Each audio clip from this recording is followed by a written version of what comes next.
আসসালামু আলাইকুম। হাটগোবিন্দ পৌরসভা ৩ নং ওয়ার্ড সকালবেলা একটা অপ্রীতিকর ঘটনা ঘটছে। সকালবেলা হাটগোবিন্দ হাই স্কুলের একজন শিক্ষার্থী, নবম শ্রেণীর একটা শিক্ষার্থী, তাকে বাজারের চায়ের দোকানদার সকালবেলা একা পেয়ে তাকে ধর্ষণ করেছে। সেই ধর্ষণের প্রেক্ষিতে সবাই তার বাড়ি ঘেরাও করছে, স্কুলের সব ছাত্রছাত্রী। তাকে বাড়ি পাওয়া যায় নাই। এটা হচ্ছে হাটগোবিন্দ পৌরসভা ৩ নং ওয়ার্ড। ভিক্টিমের নাম হচ্ছে হলো কোরবান। সে বাজারে চায়ের দোকান করে।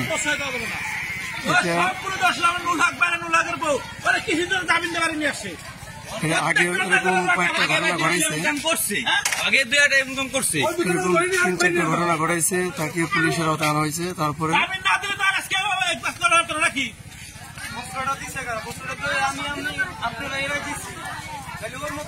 অনেক শিক্ষার্থী স্কুল থেকে,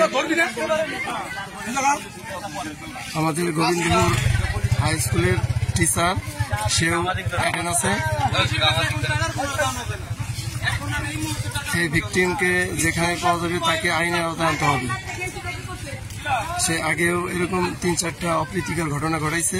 সেই প্রেক্ষিতে আজকে তার বাড়িতে আজকে বের দেওয়া হয়েছে সব শিক্ষার্থীবৃন্দ।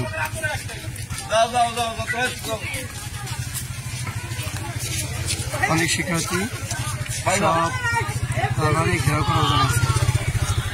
এই ভিকটিমকে যেখানে পাওয়া যাবে আইনের আওতায় আনতে হবে। ধন্যবাদ সবাইকে ভিডিওটি।